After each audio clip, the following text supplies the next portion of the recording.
If I can mention Billy Joel most days at work, I reckon we can mention ice cream vans twice on the podcast. That's okay.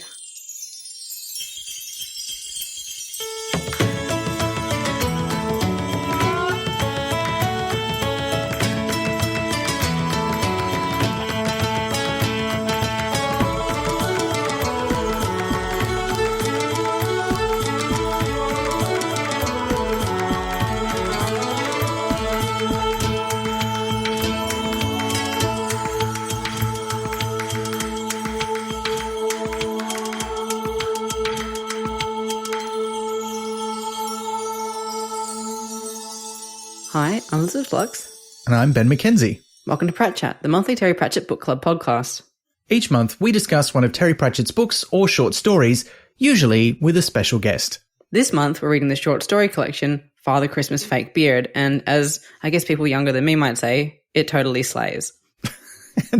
And this month, it's just us. Welcome, Liz. And welcome, Ben. Should we introduce each other, ask each other how we got to know Terry Pratchett? I don't know. It's strange not having a... It is, but it's just how it worked out. It's been a very busy part of the year. We've had a lot going on. We've just had the 40th anniversary of Discworld and the Colour of Magic, which was exciting. It was nice. It was nice to do something a bit different for the 40th. I hope, listener, you listened to that episode. I hope you enjoyed it. It feels early to get Christmassy, but, there's that whole thing, and we'll touch on this because, there's a story based on the song in the book, but the 12 days of Christmas, we think of it like an advent calendar, but it was actually 12 days from Christmas, not up to Christmas. Oh. Yeah. I don't actually know much about that tradition because it's not one that has survived apart from in a song, but yeah. I did know that 12 days after Christmas, you're supposed to take the Christmas tree down because my dad's very insistent on that. Like 12 days after Christmas, it all comes down. Otherwise, it's not good. So, are you a strict starting Christmas at a particular time household? Not really. And I think it was just like whenever feels right and it's not quite Christmas Day. But the older I got, the more it felt like we're just like, oh, it's December. It's time to put up the tree. And I think one year there was just a moment where my family all looked at each other and we were like, maybe we should stop. Like, maybe not. Do any of us like this? And everyone was kind of like, oh, I thought you liked this. And then a couple of years back, I went to my parents' house and they were just putting all the Christmas presents under a chair instead of under a chair. Okay. I mean, look, that's weird. That is a strange. I used to have a very small Christmas tree when I lived in a share house without much room. And it was like a tiny little one, like it was maybe 30, 40 centimeters high, like a little plastic one in a fake pot. And I would often joke that I would put that under the presents. I'd like stick the presents on top of it. But at least I had a tree. I feel like your parents could do that. That would be low effort. They wouldn't have to decorate it or anything. And it would be less weird than a chair. I mean, I think it was mostly to stop things from being a tripping hazard. It's like, oh, we'll just tuck them away under, yeah. Oh, okay. Well, no, okay. No, I'll pay that. They don't have a coffee table? I would have thought a coffee table would be more the thing. They do have a coffee table, but it's not the kind you can put things under. Does that make sense? It's like a solid coffee table. Yeah, okay. I got it. Yeah. So my partner loves Christmas, has the sort of European Christmas traditions, is Finnish, from the land of Santa Claus, or Joulupuki, that I've been trying to learn to pronounce it properly, and I have got it wrong, I'm sure. But he lives there. He's from Lapland. That's where the North Pole bit is, where Santa lives. So, she's very Christmas, and it starts on December 1. You're not allowed to do anything Christmassy before the 1st of December, but then it's Christmas time. The lights go up, the tree goes up. And I was not a big Christmas person for a long time, but her joy for it has definitely infected me, and now I get a lot of pleasure out of it. So, yeah. And I feel like a real Grinch being like, whatever. As in, the best thing about Christmas is the fact that it is when people get together, I think. Like, that's the main thing. And for me, I don't really mind if it's on Christmas Day or not. It's just because, like, generally people sort of accept that's a time that you hang out with people you care about. And so the weeks surrounding it is just kind of a really nice time of making space for people. And I like that about Christmas. Yeah. Or the holiday season in general. Yeah. And I think that's kind of the really universal part. One of the interesting things about reading this book, Father Christmas Fake Beard, and I've read a few of Terry's Christmassy stories before, because he wrote a lot of them, which makes sense. I think I said this in the previous episode, but, when you're writing children's stories every week or every month, well, you're going to have to write Christmas-themed ones, like at least a few times a year. So he wrote heaps, and it's a very British version of Christmas, which is interesting because, you know, our Christmas tradition largely comes from that, but is also heavily influenced by the American Christmas tradition because of all the media around it. And it's uniquely Australian because we have to adapt it to the fact that it's the middle of summer at Christmas time here. So, you know, we have all these, like so many things we've imported to this country make no sense in a non-European Southern Hemisphere context, but we do them anyway, and it's dumb. We should have our own traditions. We should invent new ones. We should learn more about the ones that were here before we came. Yeah, so it's interesting to see this very, very English take on Christmas, down to the fact of what you call Santa Claus, you know? Oh, as in because it's Father Christmas, is that? Yeah, that's a very British thing. And it's interesting to me that when I was researching these stories, because I was interested, because the new collection, A Stroke of the Pen, has got a section in the back that tells you where all the stories came from, and there's little notes in a blink of the screen that do the same. But this, because this is for kids, they don't care where the stories came from, so that information's not in there. So I looked them up, and a lot of these had slightly different titles, and some of them used Santa Claus when they were originally published, particularly the slightly later ones from the 70s or 80s. But here they've all been changed to Father Christmas. So I wonder if there's been a cultural shift back to saying Father Christmas instead of Santa Claus, because it's seen as more American to say Santa Claus. Is Santa Claus originally from German though? Like, is that like? I don't actually know. I think the original German version was Sinterklaas, which is probably where Santa Claus comes from. And there's so many variations on the tradition. What is that, like? Klaus from the chimney? I'm not joking. I just generally been not. No, I don't know. I don't know the derivation of that. Yeah. That is not the kind of research I did for this episode. I just looked at the stories. I didn't research the origins of Christmas. I'd love to hear them. Like, if you know, like, please tell us. Please do. And there's so many great, weird to us because we're not used to them. There's nothing inherently weird about them than any of the things we do. But there's so many interesting, different Christmas traditions, particularly across Europe. And versions of them turn up all over the place. The Discworld, like Hogswatch, has little bits of some of the different ones in them, but it's still mostly British Christmas in the way that the modern Discworld celebrates it. Yeah. Just little things. Like the main European thing is you do everything on Christmas Eve, whereas here in Australia, the tradition is more that the real business of Christmas happens on Christmas Day. Like you get up early in the morning to open all your presents, and then you have a big Christmas lunch because no one wants a big dinner at nighttime when it's hot, you know? Yeah, but you're usually having Christmas lunch at like 2 p.m. Yes. Yes. Because you've just been snacking on all the Christmas treats. But I have gotten very into the European style. We're going to cook all the traditional foods. We're going to have a nice dinner on Christmas Eve, and that's when we're going to open all the presents. Yeah. And it's useful for me too, because I can do that with my partner's family, and then I call up my family on Christmas Day when they're doing it. So it all works out. Yeah, a friend of mine does Swedish Christmas every year now, which is quite fun. And that's on Christmas Eve as well. Yeah. Yeah. Well, we should get into this book. All right, let's talk about some Santa stories. I feel Christmassy now, so I'm excited about this. So just to give you context, listener, I don't know how many of you will have read this book, and I'm actually not sure if it's still in print because this is a slightly unusual book.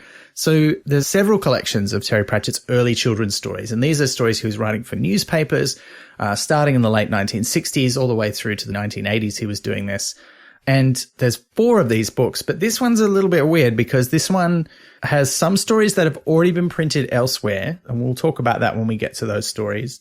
And it's shorter than the others a little bit, and it's fully illustrated. Like there's a lot of illustrations. So I've got the fancy hardcover edition, which has got full color illustrations. But has yours got the illustrations throughout, Liz, the standard paperback one?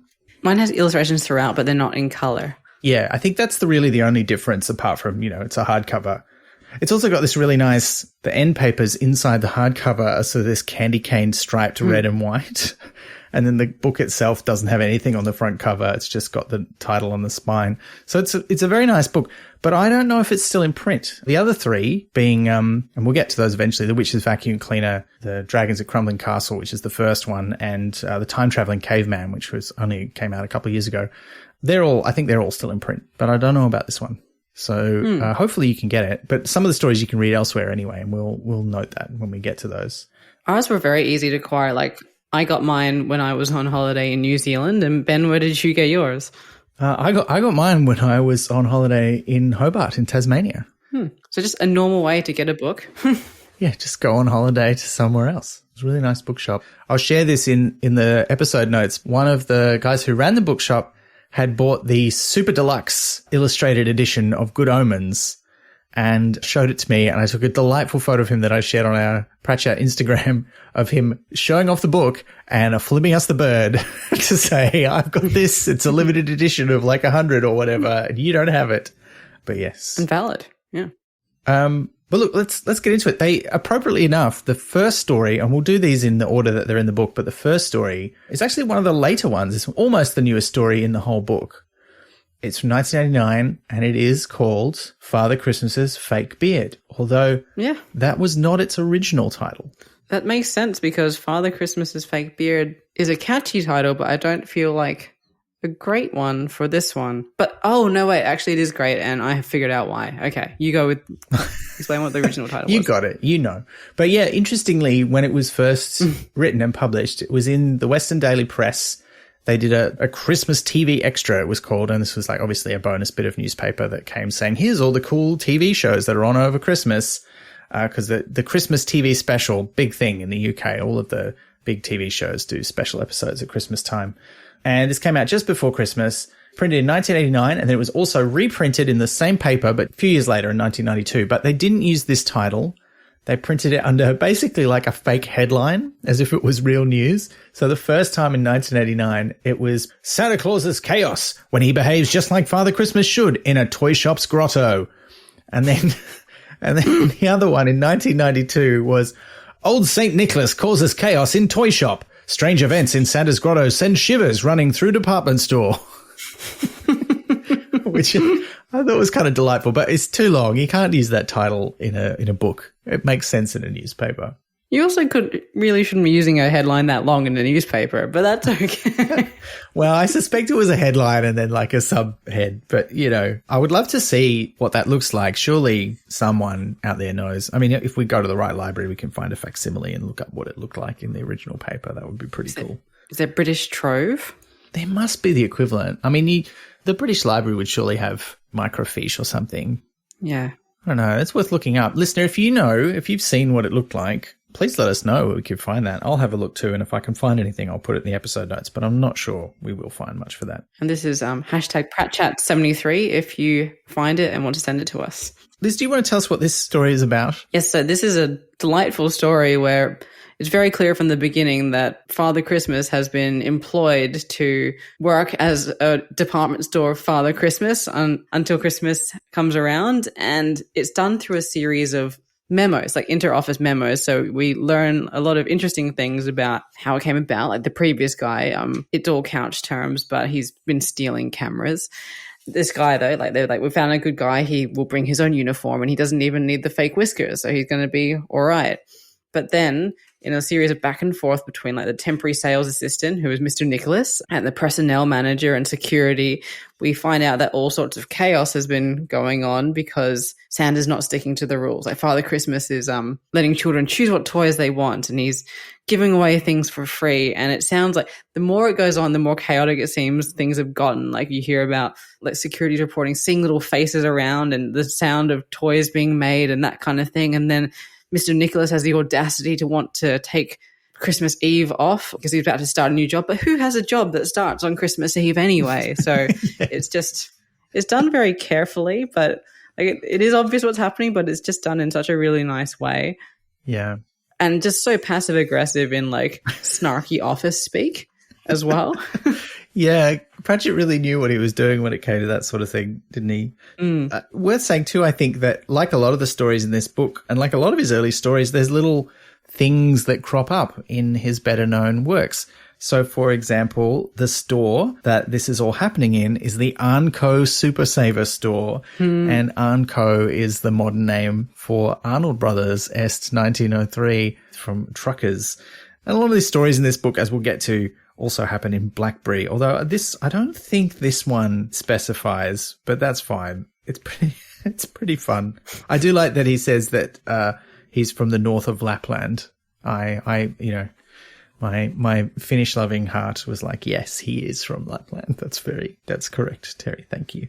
And there is a bit of a Lovecraftian feel to it as well, because it's like it's done sort of like a diary of like seeing a descent into madness, and it finishes with Mr. Chan from the toy department ends up thinking he's a teapot. So it's like a wholesome children's version of a Lovecraft story minus all the racism. Yes, it is. And in fact, I mean, and look, there's even that bit at the start where Santa Claus says, I'm from the north of Lapland, and the guy employing him is like, well, I assured him we're an equal opportunities employer. And besides, I'm not sure how you'd go about discriminating against someone from Lapland, even if you wanted to. Yes. Well, I guess there's some... Well, people manage it, though. Yeah, people do manage it. That's true. The whole thing, I mean, this story is very clearly the inspiration for the sequence in Hogfather where Death, posing as the Hogfather, turns up in the store, in the grotto, in Ankh-Morpork, which is very similar vibes to this. There's not too many of the same jokes because it's written in a very different way, and this predates that by a fair few years. So, but there's a few stories in here like that get recycled into Hogfather. But I like this one. He's clearly like cooking away these ideas for a bit. So yeah. Well, yeah, and he's using a technique, like a fun technique of just all the memos, which is quite a good way to start, I think, as well, because you realize it's going to be quite an off-the-wall sort of book, and he uses a lot of different ways to do that. So yeah, interesting. And I like the way they portray that in the book because it's fully illustrated. They've actually just drawn a piece of paper around... I say they, it's Mark Beach who illustrates a lot of the modern editions of Pratchett's children's books. But yeah, he's just drawn a piece of paper around the text on the page, so it looks like a note, which I thought was cute. Different fonts as well for different people. I like that. Yeah. Well, there's also a theme in this story that comes back in several of the others where it's about the kinds of toys the kids want these days. And there is a little bit of, sort of old man yelling at cloud about it, but also you can kind of feel the frustration. And it's kind of, again, it's like when Death is talking to the kids and he doesn't realize what Hogswatch is actually like for modern children. He's sort of just going by what he understands the Hogfather actually does from the stories. And this is exactly what's happening with the real Father Christmas in this story. But he's saying like, they want all these things with batteries and like a Death Kill 3000 ray gun. And I don't like it. And that comes back in a couple of the other stories too. Yeah, though he has a little bit more awareness than the store seems to, in that they have a whole thing of like the girls will have this and the boys will have that, whereas Santa or Father Christmas is letting the children choose their own toys. So like there's levels of understanding children in this one. It's not necessarily all the same sort of Father Christmas in all of these stories, I'd argue. Yeah, I think that's true. There's sort of slightly different takes on him, isn't it? I think it's sort of like taking the idea of who Father Christmas is and trying to put different kind of comedic spins on him. Yeah. I'm realizing now that we're discussing it that every story that Father Christmas himself appears in, he feels like a different character to me throughout this. And I guess it's because they were written over such a long period of time and the stories are all different. But I feel like this one, we never see again. In fact, we actually never hear from him directly. No. In this one, it's all done through observation. Yeah. Yeah, and that's kind of nice, like to see two other people going, who is this man? He thinks he's doing Father Christmas wrong. And then he actually flew through a wall. Hit that last note where he's like, it's best if we just forget this ever happened. Because it couldn't possibly have happened. Yeah. It's very fun. It's very fun. And I was reading this and I was thinking, they're memos. Is that kind of be weird for modern kids? I'm like, no, it's just going to sound like an email or a text message or something. No, that's fine. They get it. So, yeah, I like that one, and I think it was a good choice for the start of the collection, I think, and to name the collection after it, even if they had to come up with a new name for it. Yeah, it plunges you straight into the energy of this collection. Yeah. Let's do the next one because it's a lot of fun, and again, they do fun things with fonts and illustrations in this one. Yes, they absolutely do. So the second story, this is one of the earlier ones in the collection. This is the Blackberry Pie from 1967. And it's set even earlier than that because this is one of many stories where Pratchett has sort of written as if he's telling the history from 100 or 200 years ago of various places, in this case, the town of Blackberry, where a lot of his early stories are set. And this one was in the Bucks Free Press. And a lot of the Bucks Free Press would print this children's column. We've talked about this briefly on the show before, but it was called Uncle Jim. And so the stories were just credited to Uncle Jim, and there'd be a short bit of fiction, and it was quite short. It wasn't a lot of space. So a lot of these stories that were in the Bucks Free Press originally were published in 3 or 4 parts over a sequence of weeks. And this one, I think, was just 2 parts long. So it's one of the shorter ones. And this is slightly revised from the original. But there's a very different version of this, and we'll talk a bit about this later because we've got a question about it. But there is a different version of this story, and it's quite different, and it appears in a stroke of the pen. So it is definitely a revision of this story, but there's a lot of changes. So we'll talk a bit about that later. All right. So this one tells the story of a very generous mayor of Blackberry from the past called Horace Clinker, which is a hilarious name because growing up, my father was always very amused that there's a lolly brand called Clinkers. Because in England, according to him, or at least in his part of England, Clinkers meant something very different. So the fact that it was a chocolatey candy, he was highly amused by. So, okay, for reasons I will not get into on our podcast, despite our R rating. Sure. I think clinker also means like a bit of coal that's left over that you can't burn anymore. But I might be confusing that with another word. So I'll be looking that one up for the episode notes and correcting myself if I'm wrong. Don't do an image search. So Horace Clinker is mayor of Blackberry in 1871. And he's very generous and he has an idea. And he's known for having ideas, but he has got like bloody stupid Johnson energy, where sometimes it goes all very wrong. And they illustrate it all, show like things sometimes blow up, it just doesn't work out. But this time around, he wants to make sure that everyone has something good for Christmas, and he wants to make a giant pie where everyone in town can have a slice. So he recruits 33 cooks, all of the cooks in town, offers to pay them 5 guineas a week to get it done, and they set about this task with explosive results, basically. Yeah.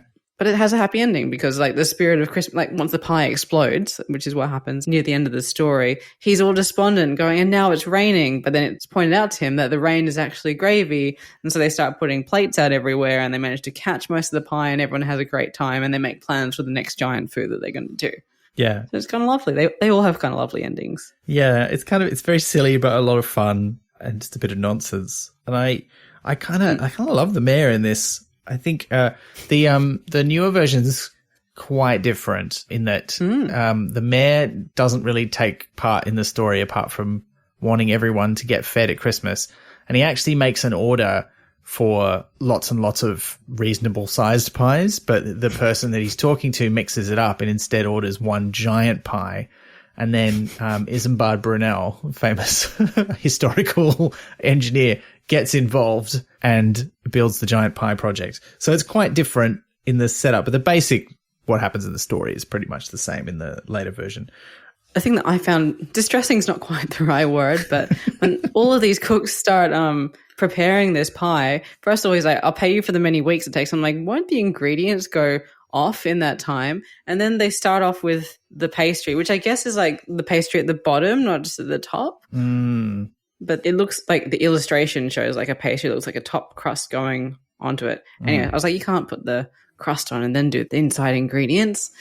He chooses too many types of things to go in there. He's like, it must be pheasant and it must be duck and it must be beef, and I've run out of things to think of. And then, so I'm not sure how delicious it would be, but that's all right also.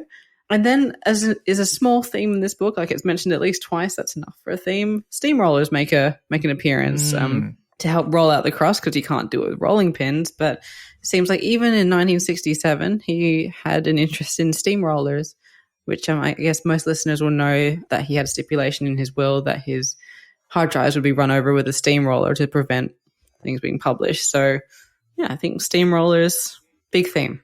Well, you know, they're exciting. They're an exciting bit of technology. It's like sort of old-fashioned, but also very destructive. Yeah. Like, that's fun. That's fun. And I think this, like all of those things you just said about this story, I think they're what make it such a great story for kids. Like, it is sort of slightly gross. It works on kind of, you know, kids' story logic. Like, it definitely does not make sense. The illustrations are so good. The explosion of the pie. Yeah, it's very good. They make a great use of like different size text in this book too. So it's because it's heavily illustrated, the text is quite big, but then they'll just have every now and then there'll be a couple of words that are printed bigger than the rest of the text. And then when there's the onomatopoeia of the pie exploding, it's just this sort of whomp noise. It's big letters with a big splat kind of drawing. It's so good. It's beautifully done. This is also something Pratchett reused. If you remember, when we discussed Nanny Ogg's cookbook, there's a story in there of bloody stupid Johnson making a giant pie which exploded. Except he did make the pie whistle, so he makes the giant sort of blackbird-shaped pie whistle that they talk about not having in here, like not having the holes in the crust, which is why it explodes. And as we keep saying, not shy of reusing his own good ideas, Mr. Pratchett. Yeah. And why not? Why not? And shall we return to Blackberry for the next story as well? Oh, yes. Oh, yes. I love this one. Yeah. This How could you not? Good. It's just even the name. It's called Prod Ye a Diddle-O. And why wouldn't you? This is from 1970 and actually 1970 to 1971 because most of the stories in this book, even if they're not strictly Christmas themed, were printed around Christmas time. So this one comes from 1970. It was printed in the Western Daily Press in 3 parts from the end of December over New Year's into early January 1971. And again, there's some good Pratchett ideas that get reused. But tell us about Prod Ye a Diddle-O. Right. Well, this was a sports story, which again normally wouldn't appeal to me, but it's great because again, it's completely off the wall. You never quite find out exactly how the sport works. You're only told that it's extremely complicated and people don't remember it anymore. The sport is called Prod Ye a Diddle-O, and it's described as a cross between rugby, hopscotch, shove halfpenny, and vandalism.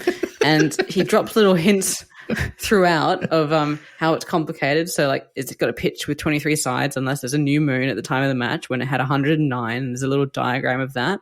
And the scoring is depending on like the smartness of the players or which team had the man with the knobbliest knees and most particularly impressive fouls. And it's just very, very funny. And it's set again in the 1800s when there's the best player, Amos Strong in the Arm, which was a nice sort of precursor to some later characters that he has, who falls in love with a girl from the next town, Umbridge, who's there, sort of like their Shelbyville to their Springfield. So they're the only 2 towns who play this game. He falls in love with her. She's the mayor's daughter. Her name is Miss Fancy Ramble because she is fancy. What a great name. He goes around to court her, and the mayor sees an opportunity. He says, oh, well, you're the best player that Blackberry has, but if you want to marry my daughter, perhaps your team could lose. And so they have a sporting match the following week, and he doesn't know what to do, but because he's so distressed by the decision, he's playing badly anyway. So in the second half, Fancy, who doesn't want him to throw the game, starts cheering him on. He plays amazingly. He scores several prods and also some diddles, which are worth 3 times a prod. And oh, so good.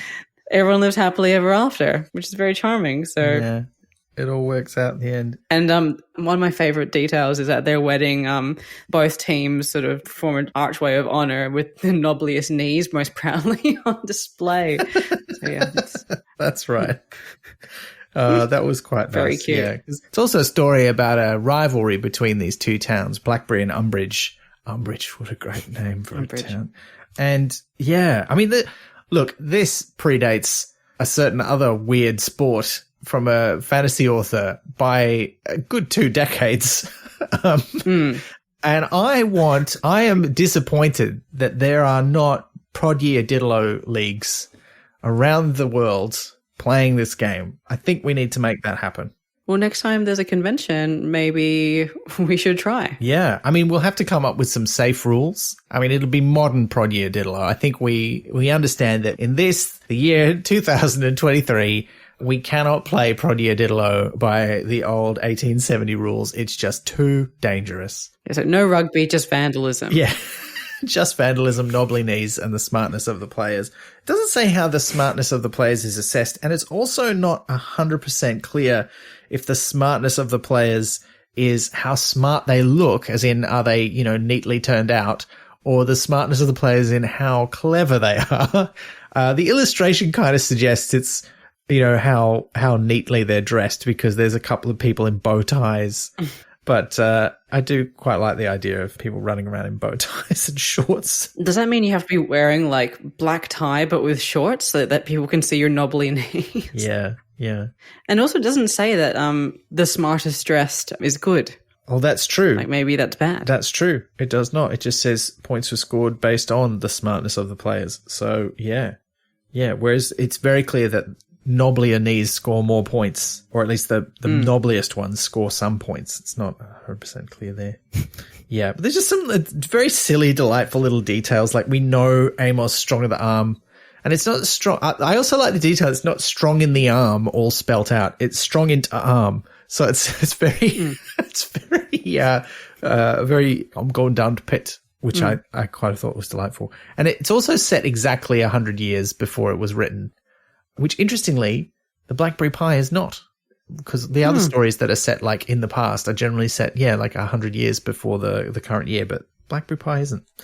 But yeah, it's really delightful. It's very silly. I like that Amos is said to be so tough that, he's just sitting around chewing iron bars into nails.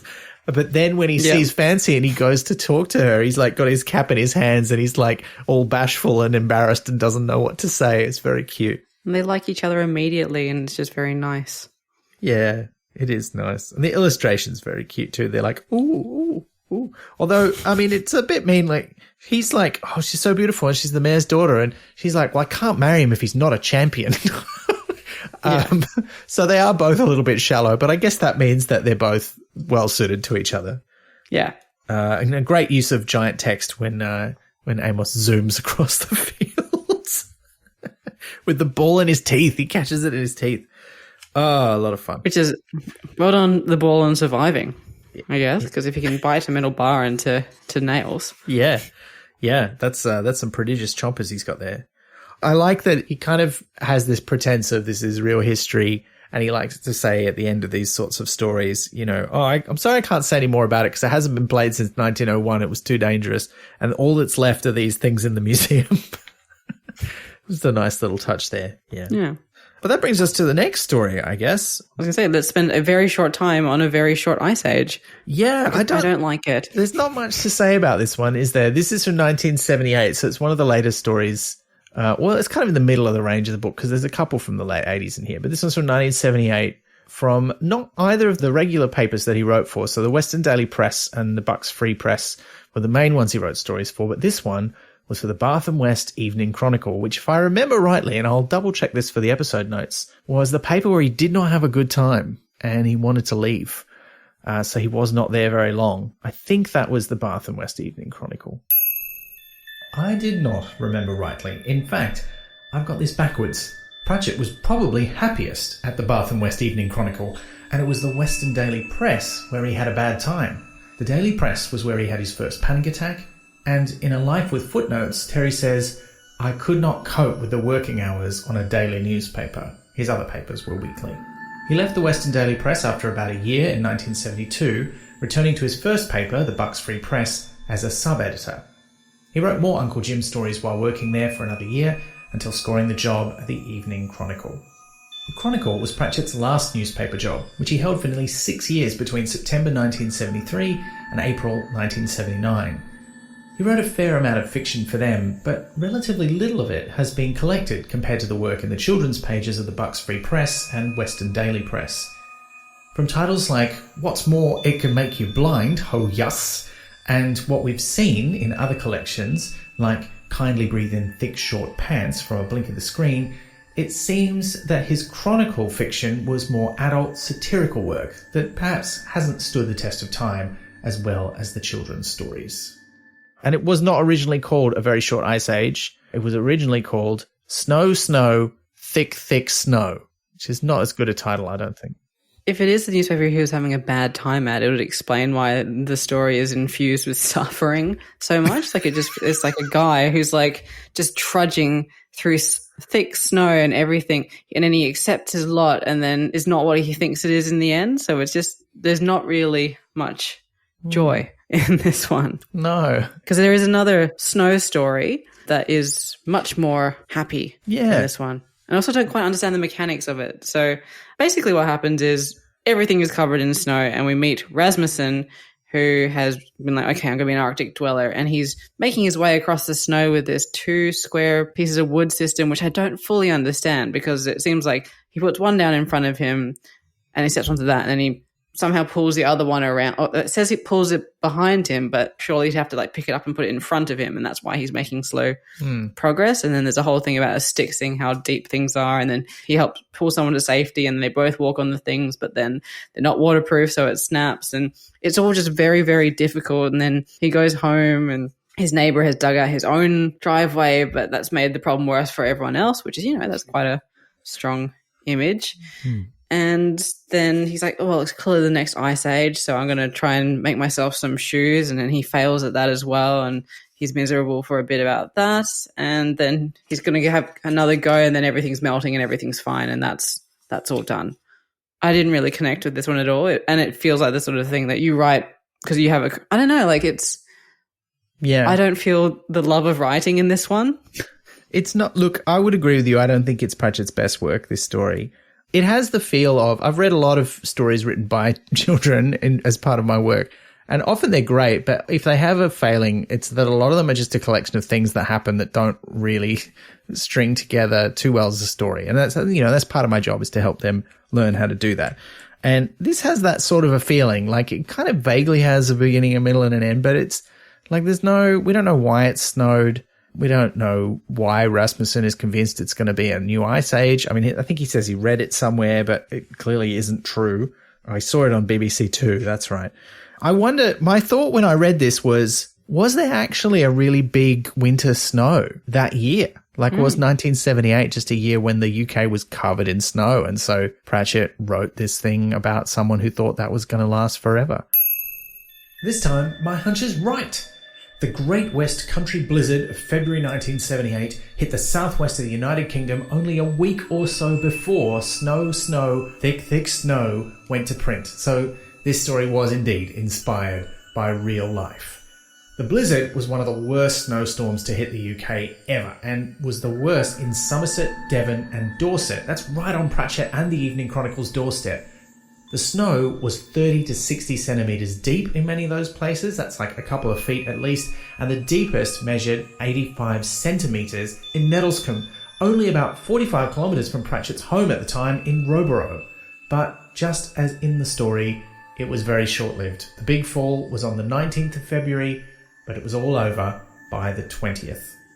There's a couple of nice little gags in it, and it does have some footnotes. Some of these stories do have footnotes. Yeah, like the previous one. Prodigy did also has some we forgot to mention. Oh, There's footnotes in that one as well. I did like the gag, like, you said that his boards that he's using to sort of walk across the top of the snow are not waterproof, but he finds that out because when he digs the other guy out of the snow, he says, "Is this marine ply?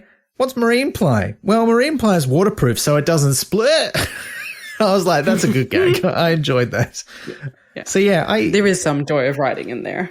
Yeah, there's some joy of fun, but it really is just some silly things that happen because there's a lot of snow, and Rasmussen likes Brussels sprouts, which, that's fine. It's weird. Well, because that was before they genetically engineered them to not taste as horrible as they did back then. Did they do that? Yeah, they've like the ones that you have now are not the ones that like traditionally kids hate because they genetically engineered them. I think they found strains that were less bitter, and so the ones you get from the shops now are probably not the ones you ate as children, which is why, like, yes, tastes change, but Brussels sprouts have changed more. Oh, wow, there you go. I didn't know that. And this, I mean, because they're like the vegetable that kids are supposed to hate, aren't they? Yeah. Whereas I quite like them. Well, I don't know if you like them now, or if you would have liked them when you were little. I don't ever remember not liking them with a bit of salt on them. I always thought they were quite delicious, but maybe I got onto the good variety early. I don't know. But we should get onto the good variety of story because I think, it's a fun little diversion, a very short ice age, but not the best story in the book. I think we'd both agree on that. Whereas the next one is quite a lot of fun and also clearly a precursor to part of Hogfather. It is The Computer Who Wrote to Father Christmas. And this story has had more titles than I've had well, no, not that many, but it has had a lot of different titles. It was originally titled The Computer Who Wrote to Santa Claus. So this is one of those ones where it's been changed from Santa Claus to Father Christmas. And that was in 1988. So this is one of the later stories in the collection. But then it was reprinted in both 1992 and then 1996. And in 96, it had the title, The Megabyte Drive to Believe in Santa Claus. So a slightly weird computer pun. And when it was collected, because this one is also available in Once More with Footnotes, the first collection of Pratchett short writings, and the one that's still in print now, A Blink of the Screen.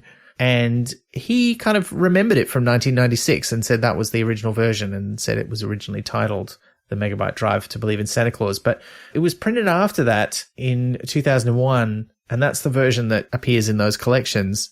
But he wanted it to be called FTB, and I'm not entirely sure what FTB stands for, because I don't remember that being in the story. Mm-mm. I don't think it comes up. I don't know. But if you know why he wanted it to be called FTB, because that's what it's called in those collections. Well, it's, as the title promises, about a computer who writes to Father Christmas. So we meet Father Christmas, and it seems like it's a quiet office building. So the typewriters are asleep under their covers, the telephones are quiet, it's empty. And so he's not quite sure why he's there, only he discovers that a computer has written to him. So that's who he's come to see. And he goes, oh, well, I didn't realize you're a computer. And the computer says, well, sorry, I didn't know it was important. And they've done some fun stuff with the fonts, which to me was a bit reminiscent of Talking to Death, because of like the way it's not all caps or anything, but there's just that vibe to it. But the story is essentially a chat between him and this computer about the computer's life. The computer's complaining about how all it does is sort wages and how it doesn't get any recognition. They had an office party in there and they didn't invite him. Like someone spilled some peanuts on his keyboard, and that was the highlight. But he's just as much as part of the workforce as everyone else and isn't sort of treated as such. Meanwhile, Father Christmas is sort of feeling that children just want blippity-bloppity things with batteries. And he also says they want computers, which in a disparaging way. And I'm like, you're talking to a computer, buddy. Like, just be cool for like a second. And they finally meet this nice middle ground where he gets toys out of his case to show the computer, so like the classic old ones, so like a train set which he sets up around the place, and there's a great illustration that goes with that. And then the computer gets quite sad, thinking, oh, well, I'm not going to be able to keep any of this stuff, because if I'm surrounded by stuff, then they're just going to take it away. And so Father Christmas asks him, how old are you? And they work out that he's 2, and he's like, well, there's something I can give to a 2-year-old who believes in Father Christmas, isn't there? And so at the end, it's revealed when the people come back to the office, there's a technician who's very confused. Turns out that there's a teddy bear sitting on top of the computer, and anytime the teddy bear is removed, the computer just switches off and refuses to work, so they have to leave it there. Quite cute. And again, it's a nice ending. Yeah. And it's a nice illustration at the end where it's smiling with its teddy bear. It is delightful. I do love this story. It's very, very cute. And I really love the version of Father Christmas in this story too, because he's so lovely and understanding. Like he figures out that it's a computer quite early on and just sort of accepts it. I thought that was just quite delightful. And there's that great bit where he's talking about, again, this idea that Father Christmas is kind of sick of the fact that kids want all these mass-produced cartoon spin-off toys now with batteries and flashing lights and death rays and robots and stuff, whereas he misses the old-fashioned standard toys. And there's a great bit where Father Christmas, I hadn't had this much fun since 1894. Real toys were all around the computer's casing, all the stuff which is always shown in the top of Father Christmas's sack and which is never asked for. None of them use batteries. And I'm like, yeah, because you still see whenever anyone who draws Father Christmas, he's got to feel a bit ye olde worldy, right? So the top bit of his sack has always got like, toy trains and a rocking horse and a doll and a teddy bear. A ball, yeah, a Jack in the Box, like stuff like that coming out the top. Whereas, of course, hardly any kids get those sort of toys these days anymore. Yeah, I thought that was really quite delightful. Because Jack in the Boxes are terrifying. They are. It's very tense. I don't like it. Yeah, because you're like, it's like, please have anxiety in a box. Yeah, they are. Even though you're in charge of the anxiety. That makes it worse somehow, I think. You're just compelled to keep turning the handle. Yeah, because you also need to let him fulfill his function, right? So you can't just let him like be in there, not jumping out. Yeah, that would be awful. He'd be imprisoned forever. Oh, should we just leave them all out? Well, I don't know. Maybe. I don't know what the solution is. But I do like this a lot. And it's got a lovely ending. And of course, again, repurposed for a scene in Hogfather when Death as the Hogfather speaks to Hex in Unseen University and leaves him a present behind, which they can't take away, or he refuses to stop working, much to Ponder Stiven's dismay. So yeah, great inspiration there for Pratchett to reuse later. But just a really nice story on its own, I thought. Yeah. We get in here now to the first of a couple of stories in this book, which are based on Christmas songs. And this one is Good King Wenceslas, which I thought... Great pun. Great pun. And this is, obviously it's based on Good King Wenceslas, which is not a song that we really sing in Australia much. I've heard it a few times, but it's not a big one here, and I don't think has been for a long time. But it still gets sung in the UK. It was originally published in the Buxley Press. It was in 3 parts in December, and he basically rewrote this story again for the Western Daily Press a few years later. But in that version, it's called How Good King Wenceslas Went Pop for the DJ's Feast of Stephen. So he just sort of updates a couple of things about it to make it a bit more hip and groovy, basically. But it's more or less the same basic story. And that version does appear in A Stroke of the Pen, although they don't mention its predecessor in that book, as they do with some of the others. All right. So good, well, reasonably good most of the time. King Wenceslas is looking out. And basically, when this is taking place is a bit confusing because I was assuming it's the ye old timey one, and he looks out the window and there's a guy looking for petrol. Yeah. And he's saying, well, the petrol stations are all closed. It's the Feast of Stephen. Nothing's open. So the guy sort of disappears off into the fog. And King Wenceslas later on is getting ready to feast in presumably his castle. And then he's feeling bad. He's like, I should have helped that man a bit more. And I wonder what he's doing. And is he okay? And I think his servant or his manservant is like, oh, I know who that is. That's that guy who lives over there. And King Wenceslas is like, all right, well, let's go find him and get the chauffeur to pack you a thing of fuel and some food. And let's go out into the cold and give this man some petrol. And you will never gather this from the title, but they get lost. Yes. The man that they're looking for has made it home. It's not quite clear what he needed petrol for. Like, was he going, he still got home. I don't know if he needed petrol to get there. Anyway, they're lost. The man finds out that they're lost. He rallies a pub of people to go find them. Turns out King Wenceslas and his manservant are in a hole feasting, and he falls down there with them, and they all have a jolly time, and that's all good. Yeah, pretty much. Yes, it is. That's the thing. It is very weird, though. I agree with you because, I do think it's a very funny, particularly for a kid's story, it's a very funny idea to have a king who's just like a bloke who lives in your neighborhood, as well as the king, which is clearly the deal with this Good King Wenceslas. It feels like you come up with a good pun for a title. Yes, Wenceslas. And then you come up with a story to match that title, which I completely respect. I don't know if that's what happened. Yeah. It's just how it feels because, the best bit about this is the title. I certainly enjoyed it more than the Snowdrift one. And there's, you can feel like you're having a good time writing it and having a good time reading it. I just want to take this moment to point out that I recently found out that King Wenceslas based on a real guy. So he was based on Wenceslaus I, King of Bohemia in the 900s. If you've ever had a Christmas Carol book or seen an illustration of this song, he's always drawn as an old jolly man, sort of looking out beatifically at his kingdom. And King Wenceslas was 24 when he died, Wenceslaus. He was apparently assassinated or murdered by or on behalf of his brother, Borislaus the Cruel. Should have guessed from the name. Yeah. Probably. He got the name later.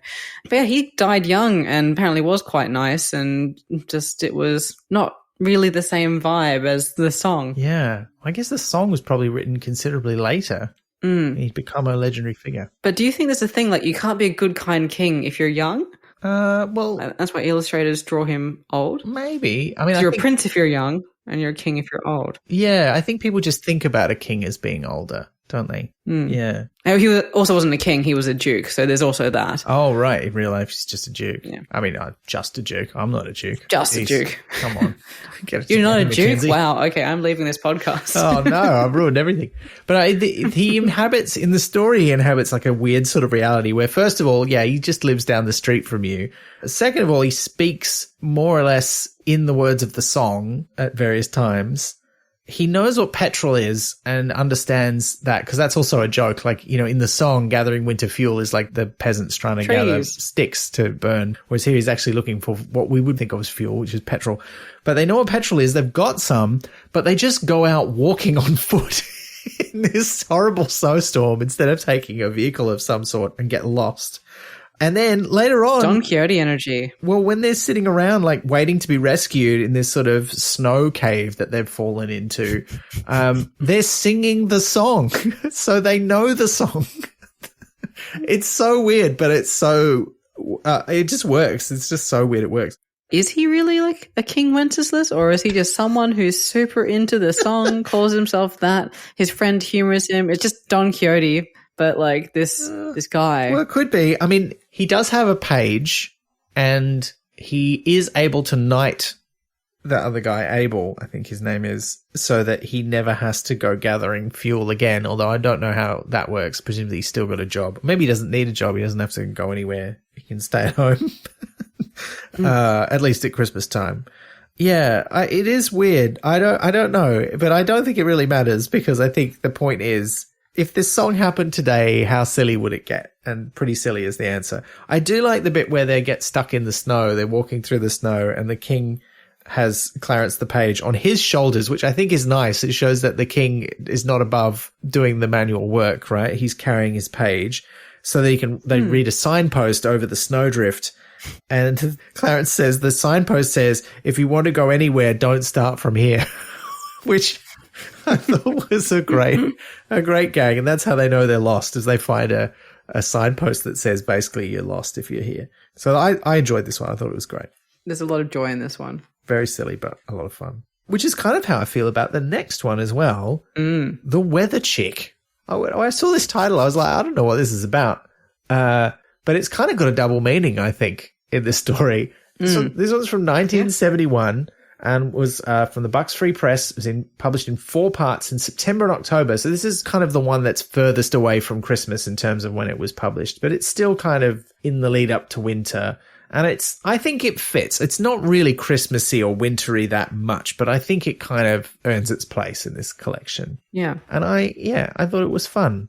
All right, so back in Blackberry, where strange things happen, but everyone just sort of is going around the twist, but fine with it. The weather starts going strange, essentially. Like, it will start raining on one patch of the pavement, or it'll start raining inside. So we start learning about this incrementally, like the government or like the mayor is having a meeting indoors, and it starts raining over his head, and no one's quite sure what's happening. But Bertha Fish, the local weather lady, or a weather chick, if you like, realizes that it's all triangulating around the library. So she goes there and she discovers that there's a weathercock up the top, usually, but underneath that they found a nest with an egg in it. And up the top there's 3 of them. There's not just the metal one, there's a real life weathercock and a weather hen. And so the egg hatches. There's a weather chick in it. So the weather chick adopts the weather chick and is in charge of the weather around it. Like, so the older it gets, the more control it has over the weather. And the story details a few different ways that's been good for the town, including when the dam breaks and the weather chick is able to, I think, freeze it. Is that what happens? Yeah. It freezes the water before it all goes wrong. Again, a really charming story about a supernatural creature that looks after the town. Yeah, I really like that. And weirdly, I mean, when you think about Pratchett and his journey writing Discworld particularly, where he sort of, grows better and more invested in writing women as characters. This is, I think, the only one in the book where the main character is a woman, and she's pretty great. Bertha Fish is her name, which is a great name. All the names in his children's stories are so much fun. They're really great. Yeah. Like the mayor's called someone Pouncer or Bouncer or something as well. Yeah. Alderman Fred Pouncer. Yeah. Good name. But Bertha Fish. Stan Bertha Fish. Weathercock, weather hen, and weather chick. It was nice seeing that terminology. So. Yeah. And just like sort of a great little weirdness. I like that Bertha, I really particularly was tickled by the way Bertha does the sort of, murder board kind of thing where she sticks pins in the map where all the weird weather is happening and goes, that's a circle around the library. And I'm like, oh, that's some good detective work there, Bertha. I appreciate this. And then that's when she goes to check it out and finds them. So yeah, and just that it's just a little mystery, but we just accept it. It's like, oh, there's a weird metal egg that hatches a weird metal bird that eats metal and can change the weather. It's great. I love it. Yeah, an absolute delight. Yeah. I don't know what else to say about it. I mean, I like it because I also just really enjoy stories where someone meets a weird creature and the weird creature's just friendly. Like there's no monster. It's my friend now. And I'll help you with your issues and just feed me ball bearings. It's fine. Yeah. Wouldn't we all like to have a magical pet? What kind of magical pet would you want, Liz? I want this now because it can control the weather. Yeah, that is pretty cool. And it seems like a charming beast. Yeah. But I guess in this society, I would want one that could pass as a normal pet. So then everyone's like, that's just your normal pet, but it can do cool stuff. How about you? What would you have? I think I would want a pet that had the ability to teleport and take me with it to places. Because I think that would be cool. Nice. But as long as we could control where we wanted to go, it was not just like weird teleporting electric blue cat with big ears and like it sees a mouse and suddenly we've teleported to the other side of the mouse hole. Like I don't want that. Oh. That would happen though. It would happen. It would totally happen. I think you'd have to train the teleporting pet, the telepet, if you will, to go where you want to go and then reward it. That's what you'd have to do. That would be cool. But that would be a great montage. Like the training montage of that would be hilarious. Yes. Listen, I would like to know what kind of magical pet you would like. Would you like a weather chick or a weather hen? It's not a weather chick for very long, is it? Because it's like they find the weather hen and the weather cock that are alive. Then they find the nest and she takes it to the weather station. And it's been there a week and she's fed the hen all this metal, including a bunch of ball bearings. And then it just leaves and then the egg hatches. I'm like, this is the worst parenting ever. I've given birth to you. You're on your own. Yeah. Pretty rough. But that was a little delight, that story. Yeah. Well, the next one, we're back in Father Christmas territory now. And most of the rest of the stories are, with one notable exception, much more literally Christmas themed, including the next one, which is just called Judgment Day for Father Christmas. Not quite its original title. This is one of the later stories in the book. This one's from 1992. As far as I could find, from the Western Daily Press, again in the Christmas TV Extra, and it was originally called Judgment Day for Santa Claus. So again, this is one where Santa Claus has been changed to Father Christmas, which is weird because in the text they make reference to his name being Father Christmas. All right, so this one has a really fun premise, which could absolutely be expanded out into like a wider series, but he does touch on a lot. It's a society where semi-supernatural creatures are now susceptible to being charged for the things they do, which, if you think about it, are quite illegal. So, like, Tooth Fairy breaks into people's houses and takes their teeth and leaves money. And, like, Santa, like, breaks into your house and he tries to make the case that, because he's up for judgment on this, he's like, well, it's not really burglary because I leave things behind, but, it's still breaking and entering. And so you have the joy of sort of going, oh, actually, yeah, all of these people, if you think about it, they're doing lots of different, what would in theory be crimes, but then going about proving that they're not crimes, like, oh, he measures his waist and it's more than a standard chimney and all that kind of thing. And throughout, you sort of get the courtroom workers be like, what are these little guys all around the place? These little, and we know they're Christmas elves, but it's just building up towards the end where he's obviously not charged, and it's because there's a jury of his peers. And they're all Christmas elves. So yeah, it's a very the story itself very simple, but the concept is a really strong one, like a really interesting one, where it's like, what if they were brought to trial for their crimes? I kind of saw it as like it's almost like an alternate format for that thing that does the rounds, or used to do the rounds back in the pre-email days and early email days of, the physicist who'd worked out Santa Claus is impossible because they'd worked out how fast he'd have to go, what the mass of the sleigh would have to be because of all the presents, how many places you'd have to visit, et cetera, et cetera. And this felt to me like another version of that. But interestingly, there's that whole thing where Father Christmas's main legal defense is that I couldn't possibly have done these things. They're impossible.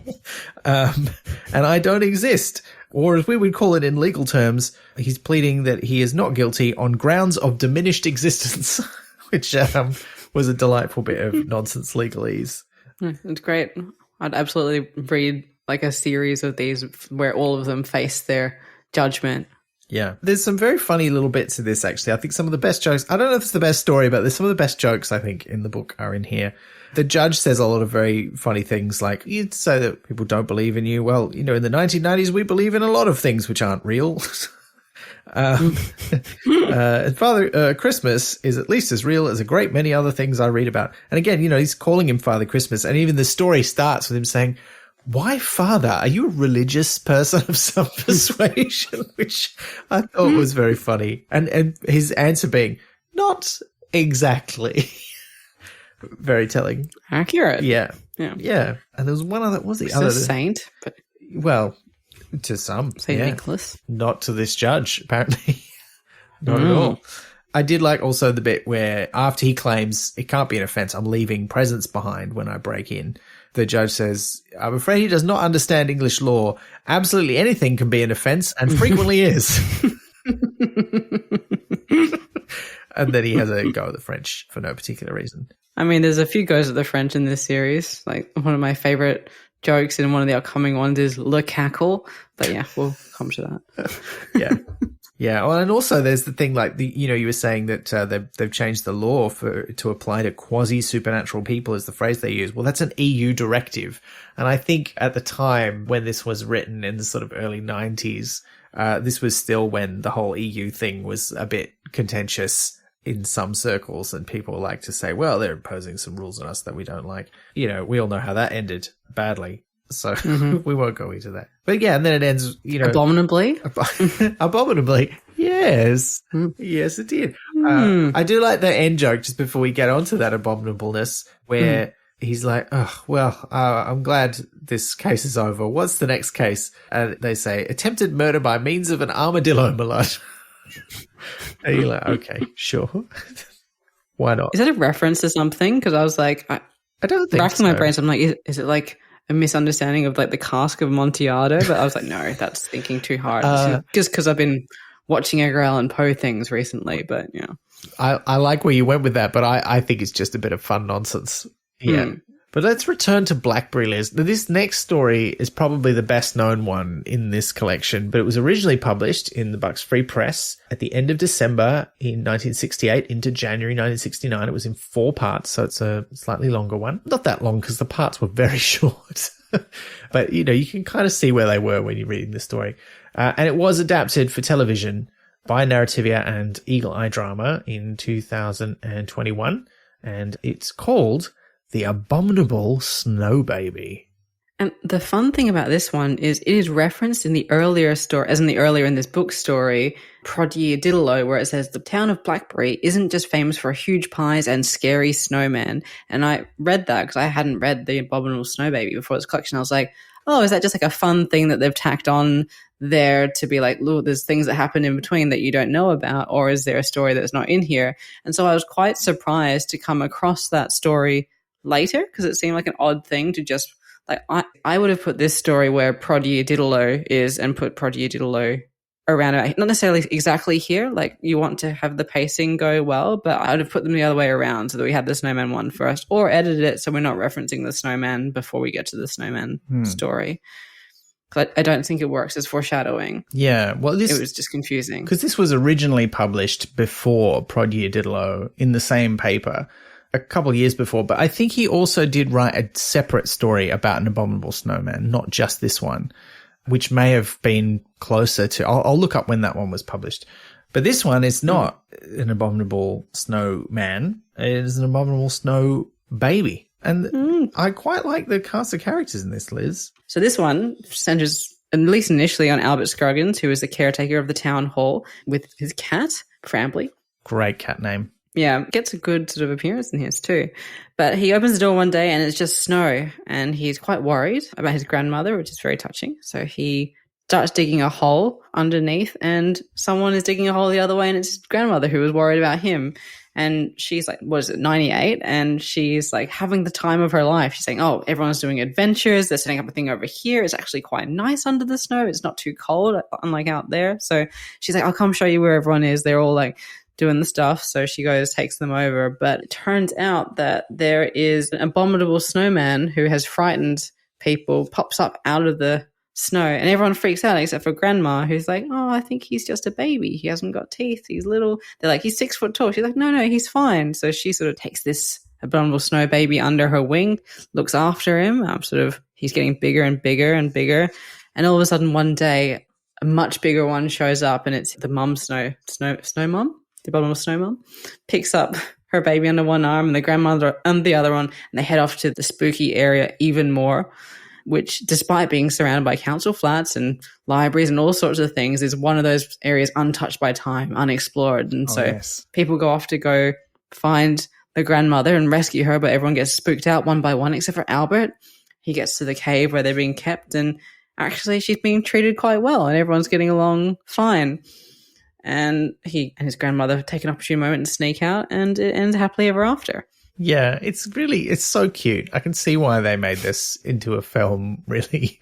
I mean, I was kind of surprised they didn't go, maybe we could make a little series of films about Blackberry. And maybe they will. I don't know. They haven't made any others yet.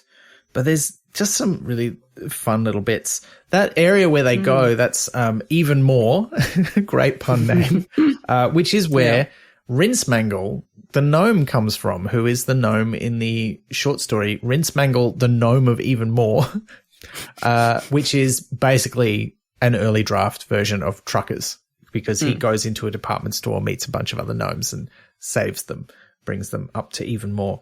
So I like that there's this whole other little Pratchett universe of Blackberry and Even More and Umbridge, and there's just all this weird stuff that happens there. And I was kind of surprised, actually, looking at these stories, that they didn't just make one collection of all the Blackberry ones, because I was like, you could do that. It's like the weird town of Blackberry. That would have been fun, I think. There's still time to put them together. Well, I guess that's true. In order.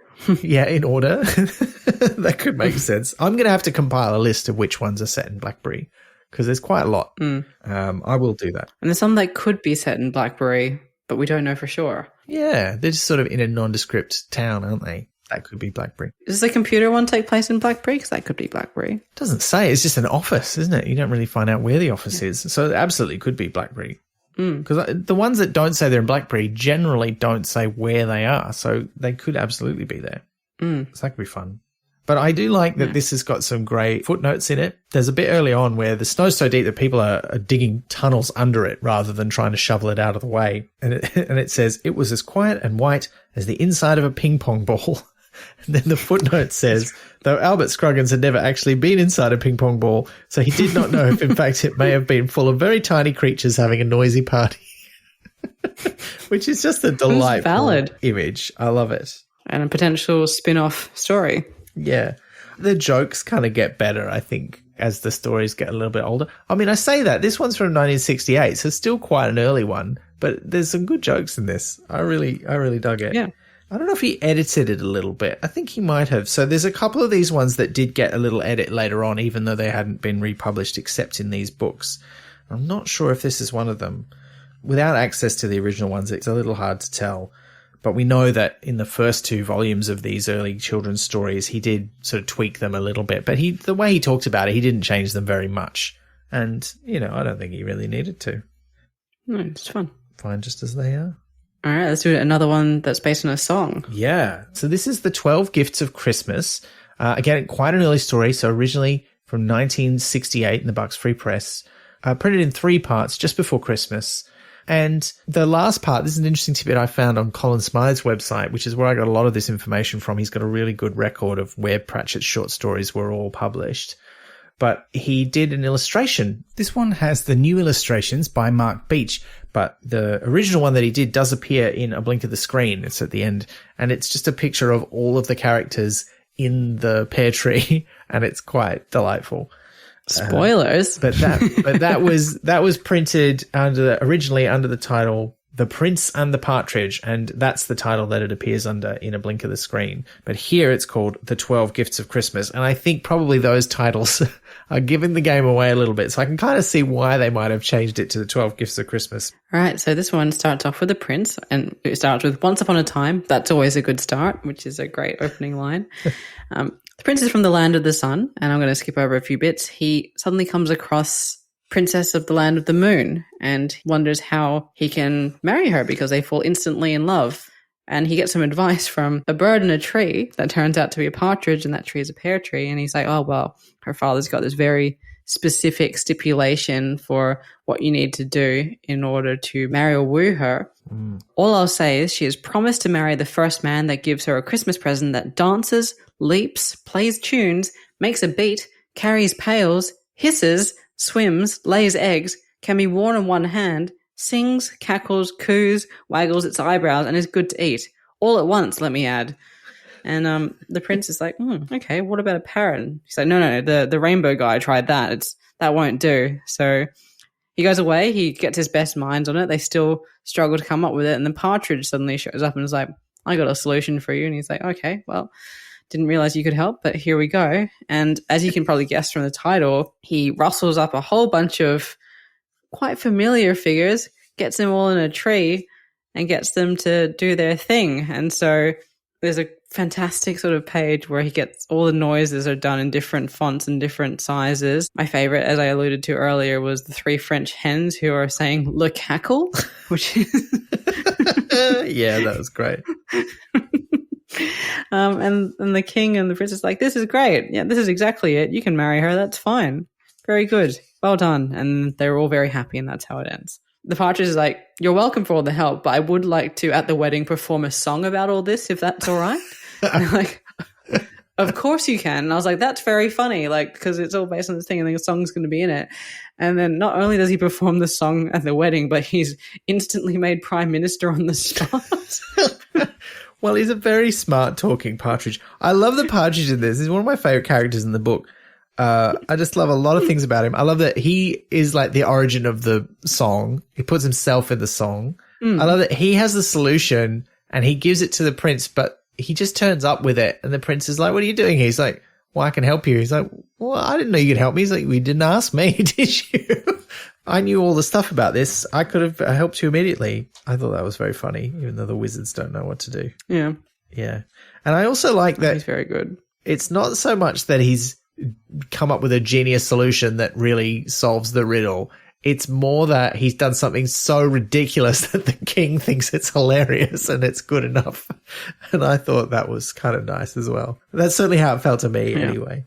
Because he says, it's the funniest thing I've seen in years. And it does everything it should do. It would marry my daughter by any means. Great. Just very You've made silly. me laugh. Have my daughter. Yeah. I mean, look, it's very early Pratchett, so he is still a bit in it's a fairy tale. People just get married at the end. She seems into it. He'd start to question that as a trope later on, but for now, he's writing a story for kids. He's like, we'll keep it simple. Yeah, but it is cute. It is cute. Liz, I can't believe we're at the last story in this book already. Yeah, I know. It's a eclectic collection, but I'm glad to have read it because I don't know if this is one that I would have picked up on my own if we hadn't been doing this podcast. Yeah, and it's just, I mean, all of the short story collections from the early stuff are really interesting in that there's sort of this grab bag of weird ideas that Pratchett had for stories for kids that he put together, and you can see his brain sort of going, yeah, that's a good idea, and not forgetting about it. And so much stuff comes back in his later work. But this last story, which is another really Father Christmassy one, this is such a delightful one to end on. I feel like it bookends the book very nicely. But this is Father Christmas Goes to Work at the Zoo. It's from 1973, originally from the Bucks Free Press in January. So it was set just after Christmas, which is appropriate when we get to this. It had been collected before. So this is one that appeared in some of the special editions of Dragons at Crumbling Castle, which was the first collection of these early short stories. Although for some reason in the US edition that it appears in, it's called Father Christmas Goes to Work, and they do not give away that it's a zoo where he works. Yeah. But that's not the only place he works, is it? Yeah. And I would just like to point out that I think this makes a good case for what I was saying earlier on, that they're all different Father Christmases, because this shows a Father Christmas going and trying out a whole lot of different jobs, kind of like the book The Zoo, where they send a whole lot of pets to this child from the zoo to see what suits his household. They send this Father Christmas out to a whole lot of workplaces to see what suits his temperament. But none of those places that they mention are a department store, and the department store energy has a different sort of feeling to it, and he sticks with that job for quite a while. So it's implied in this one that this is Father Christmas's first outside job. So it's not like that was last year or whatnot. But Anyway, so here's a summary of the story. Father Christmas is just relaxing on the couch, and it is driving his wife insane because she is darning his socks and he's always getting under her feet. So she's like, you really only work one day a year. So maybe just to help out financially and maybe just to not be in the house all the time, you should go out and find a job. I would like to point out that he works one day a year, but he works quite a lot on that day, going to like millions of houses. So maybe he needs that time to rest and recuperate. But all the same, this is a good premise for a story. So he goes to the job center, as you do, and the man there is delighted. He's very open that he is Father Christmas. He's not trying to hide it. And the guy goes, "Oh, when I was 9, you bought me a train set." And there's a great footnote that says actually that year he got every 9-year-old a train set, but that's all right. So he starts sending him out to different jobs. So the first one is at the zoo because he likes working with animals. And he basically messes that up by giving out free elephant rides. He lets the monkeys out. He just is having a good time in a way that is not what the zoo wants. He lets the hippos fly away because the man sort of says, they're there to be, like, the animals are there to be studied and helped. And he's like, well, the hippos didn't want to be studied and helped, so they wanted to help themselves. So now they're flying away. Yeah. That was a good gag. I like it. Next one, he sent out to run an ice cream truck, but because he's so used to giving children things for free and it being all about joy, he sells 100 pounds worth of ice cream for 7 pounds and makes really elaborate things. So that also doesn't quite work for him. Next one, he starts working in a garden or at a municipal greenhouse, which seems like it's going to be great until he's given the responsibility of the big ornamental flower display. And they say, you can make it anything you want. And so he spells out Merry Christmas despite it being nowhere near Christmas. And I thought that was quite it's like January. Yeah, I feel like it's like a bit off of them to fire him, say you can do anything you like. And he's been very open that he is Father Christmas. It is not a secret. So it's a bit rude. They're like, oh, he likes Christmas and he celebrated it a bit.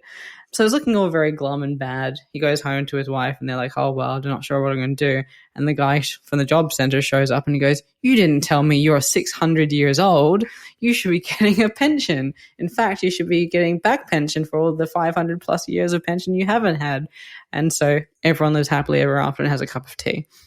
Doesn't get him out from under his wife's feet, which seemed to be one of her primary motivators. But there we go. Yeah, which is a theme he does come back to in other work. This is a cute story, and I do like how, once again, even though I agree with you, it does feel like a different Father Christmas, but it's his inability to engage with the regular world and understand that things are not like it is at Christmas time.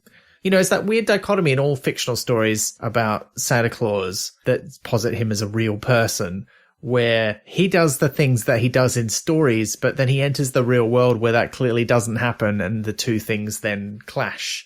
And it's such a trope of Father Christmas's real stories. I kind of love it. And it's never quite resolved, like in any of those stories. It's never quite made sense that he makes all these toys and gives them away for free, but also your parents are buying you toys from the toy store, and they don't seem surprised that there's presents they didn't buy. Like, it's very rarely addressed how that actually works and why no one believes in Santa Claus if he's actually giving everyone presents every year. But it doesn't really matter.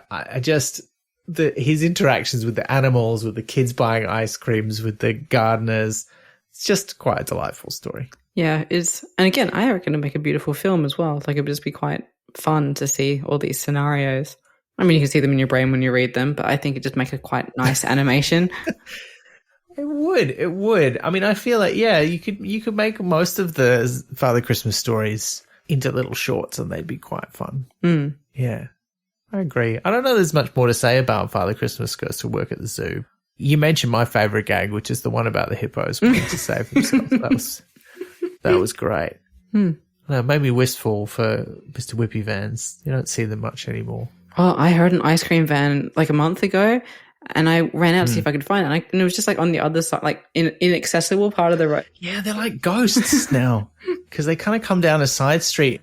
You hear them, but you can never be quite sure if they're in your street or a street like a block away.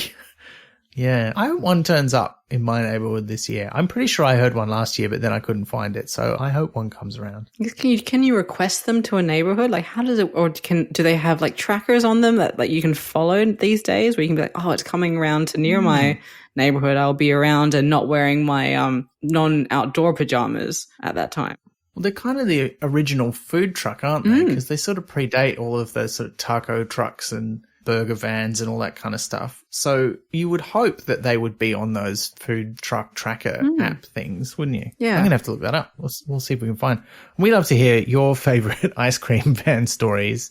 I feel this is weird. We've mentioned ice cream vans in 2 episodes in a row nearly because we talked about the KLF in a recent episode who referenced an ice cream van. If I can mention Billy Joel most days at work, I reckon we can mention ice cream vans twice on the podcast.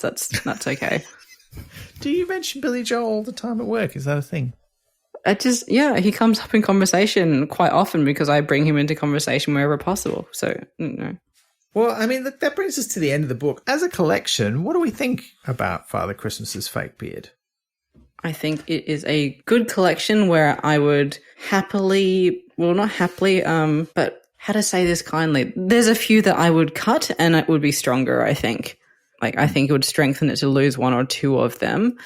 Not from, like, history, maybe just from this collection specifically. Like, I think they belong in something like Another Blink of the Screen, or like in that kind of collection where it's, like, lots of things. Whereas this one, there's a strong theme, there's only a few stories, so a weaker one brings it down a lot more, if that makes sense.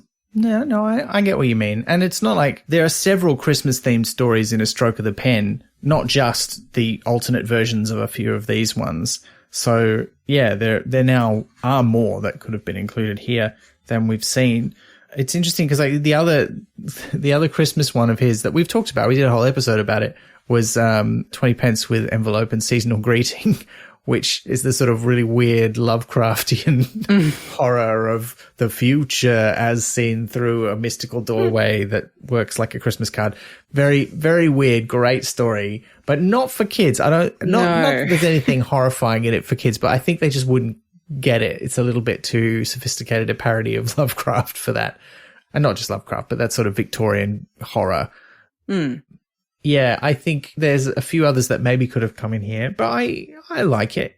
I think most of the stories are great, but I agree there's probably a couple that not as strong. Yeah. But a fun time. Yeah, and I'm really glad I read it, and I would recommend it to others, children or otherwise. Yeah, good little bit of Christmas-themed fun. Now, we didn't get a lot of questions, Liz, but we did get a couple. I mean, it's proportional to the length of the book, so I think it's great. That makes sense. Yeah, I agree. It's totally reasonable. But we should answer the questions that we did get. All right. So our first question comes from Craig via Discord. Taking the Pie and the Wenceslas stories, do you prefer these modern-day editions or those uncovered by the Harkins? I prefer the older ones. They're more typically Terry references, names specifically that you'll get or not, as Mark described on the recent 40th anniversary episode.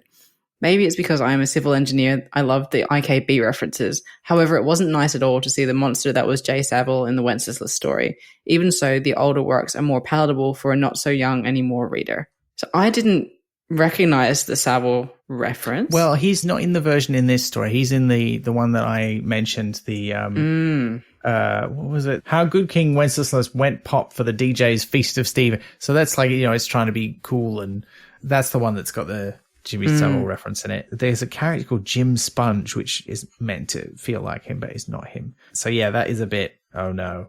But, I mean, it's just because he was a pop culture character at the time. Unpleasant now.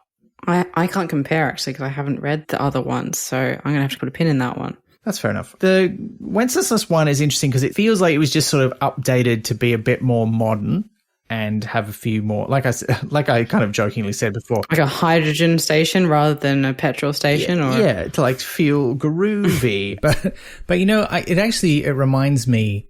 It feels quite a bit like the update to The Carpet People in some ways. Like it is more arch. The ending is different. It's a little more clever, and it feels a bit more adult. Like I think kids could still read it and enjoy it, but it feels like there's more stuff in it for adults than in the earlier one, because the ones in the Father Christmas's Fake Beard collection are generally speaking earlier versions. They're from the Bucks Free Press. They're from the 60s, whereas the ones in A Stroke of the Pen are from the 70s. They're written for the Western Daily Press at a time when Pratchett's not working there. He's working for a different paper, which is why they're under a pseudonym. So those are newer versions. And the newer version of the King Wenceslas story, I mean, it's different, but I mean, it's basically, I mean, the broad strokes of it are the same. We'll do an episode about A Stroke of the Pen, I think, because it's a really interesting slice of Pratchett history. But yeah, it's kind of got the same jokes. It doesn't really have the same jokes. It's that thing that Pratchett does in the Discworld where he kind of comes back to the same joke, but he tries a different version of it. So, for example, in this version, when they get lost and the page gets up on his shoulders, he's like, what does the sign say? It says, reduce speed now. And they're like, oh, we're on a road. This could be dangerous. And they still fall into a hole. So it's basically the same. And it's kind of similar with the pie story where he brings in, Isambard Kingdom Brunel to sort of build the giant pie, but there's a different sort of setup. But the basic story is the same. So it's kind of just reiterating on the same idea. Look, there is a simplicity to these earlier versions that are kids' stories. And I think I probably slightly prefer those, but they're just different. They're not necessarily better. They're just different. And you'll have a preference for one or the other if you read them, I think. I will say that philosophically, and there'll always be exceptions and there's not a black and white answer to it. I like the idea of the original one, if it was published, being kept mostly as it was, like maybe a few tweaks here and there to like a sentence or so, but for the most part left as it is. I don't know if it's because it ties in with I like sewing vintage garments and things like that. And I think like they do act as a time capsule. So the idea of updating one of your stories like 5, 10, 20 years later, more than on a sentence or just like tightening level, in some ways does a disservice to your work. But again, there's different reasons for doing it. And so it's not a philosophy that would apply universally. It wouldn't even necessarily apply universally across this collection. But I do think that there is a benefit if, and I say this about published works that have been out in the public already, of just letting them be for the most part, because that is who you were at a certain time. That is how you thought. That is how you wrote. And for an author of Terry Pratchett's level, I think there's a benefit to writers, readers, of seeing that change in style, quality, ideas. I guess I would probably say, having not read them, I would, based purely on my own philosophies, prefer the older ones. Or have both side by side. Because again, that's that progression thing that you're seeing. Like, what did he want to change like 10, 20, 30 years later? And I think there's a benefit to seeing both if that was something that he really wanted to do. Yeah. So that doesn't quite answer your question, but in terms of why I come to Terry Pratchett's works and to something like this, if he felt strongly about it, I'd like to see both, I guess. Yeah. Yeah, I absolutely see where you're coming from. The thing that's interesting to me is that it's kind of a unique, like that process of him being able to republish a story in a new version is itself a time capsule of how writing used to work back then. Like, he was writing these short stories for publication in newspapers, which people didn't keep. So, people would read the story, the newspaper would go in the bin or get wrapped around some fish and chips, and everyone would forget about it. And so 3 years later, if he wanted to, publish another Christmas themed story, and he's like, oh, I don't really have a totally original idea. He's like, oh, I quite like that story I wrote 3 years ago, but I reckon I could do it better now. I'm going to have another crack at it. And he takes it out and he rewrites it. And, this was the 60s and 70s. Like, he would have been writing on a typewriter. So it's not like he got out the Word document and just edited it. He would have had to rewrite the whole thing, having read the old version of it. And so I think that's an interesting element of the history of his writing, is that these short stories were published in a way that was ephemeral. Like, nobody assumed that you'd be able to read one of these stories many years later. And indeed, we know that most of these stories you couldn't read until quite recently. There was only a small number collected in a blink of the screen from this period. And, it's only in the last decade that they've been published in these collections. So I think that's an interesting thing, and that now they're collected. Well, now it's a different story, isn't it? Yeah. And also because it was pre-internet days, like they weren't published on a website and then somebody, downloaded them or put them on the L-Space web or whatever. They kind of vanished, and, you couldn't read them or access them. So I guess he felt like, I can do whatever I want with it. It's my story and nobody can read it unless I publish it again anyway. So yeah, bit of a different circumstance to if you're writing short stories now, where even if they're published in a periodical, they generally end up immortalized somewhere, don't they? Yeah.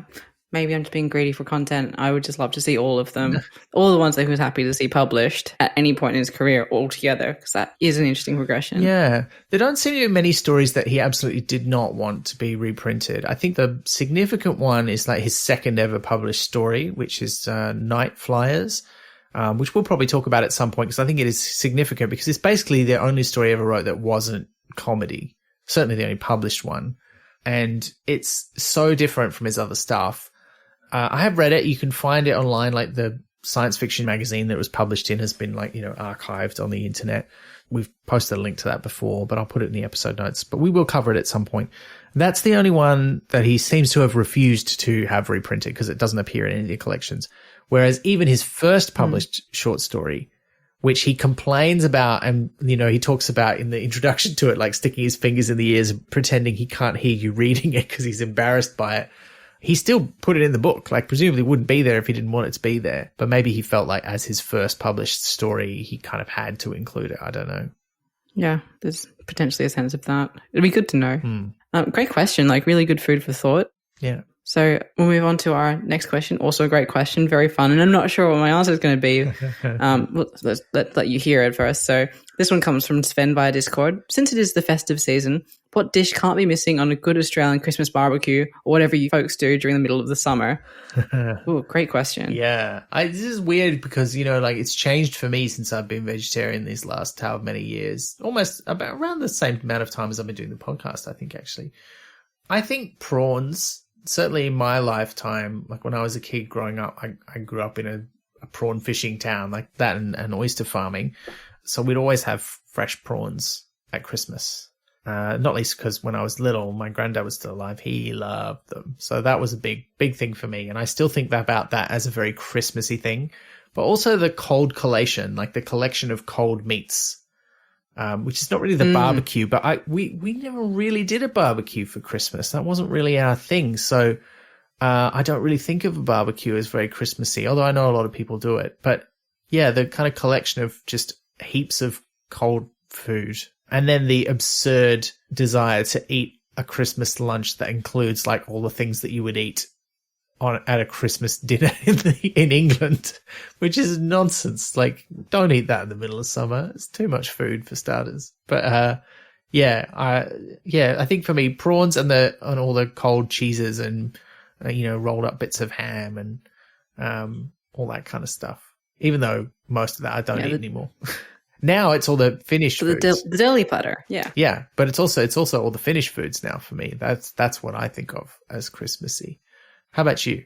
What kind of foods? Oh, what kind of foods? What kind of food, the finished foods, though? I am going to get, I don't know. I won't remember the names because, I eat them once a year and then I don't think they're not so good that I think about them all year. Although once Christmas starts, I do start to think about them because I'm looking forward to that.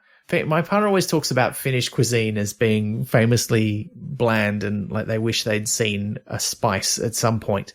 But I actually quite enjoy them. So there's kind of like I don't know how to describe it. It's kind of like a stewed sort of sweet potato. That one's quite good. There's a potato one that's quite similar. There's a lot of things that I can't eat because they're meaty. And the baked goods, Dad makes the Christmas stars. They're delightful. With a little bit of jam in the middle. Ooh. And really good gingerbread. Yeah, good stuff. Yeah, gingerbread's good. But that's not very Australian. What's on your Australian Christmas table, Liz? As I said, like family's not super into Christmas, so I don't have my day is ruined if I don't see this food on there. Yeah. Kind of thing. But I mean, growing up, we would go to a family friend's house regularly, and so we had sort of foods that we'd eat every year that were always really fun. And I guess this is one that I just think about as associated with Christmas, but it's very specifically associated with the one that we would do because it was like the kids' job to assemble this, like this starter course every year. And we get older each year and we'd get more like elaborate with it.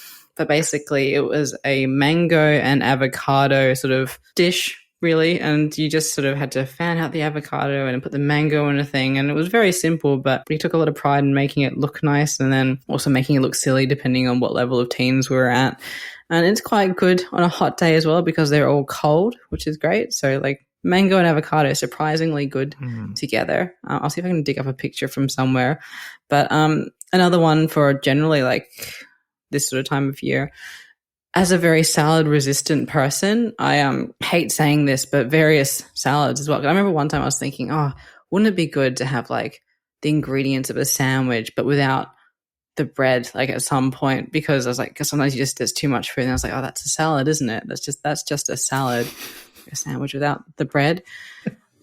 Having invented that again. But I think a good one is a potato salad, which is always, like, I'm always thrilled to see a potato salad at a barbecue. That's great because it goes with everything. Yeah.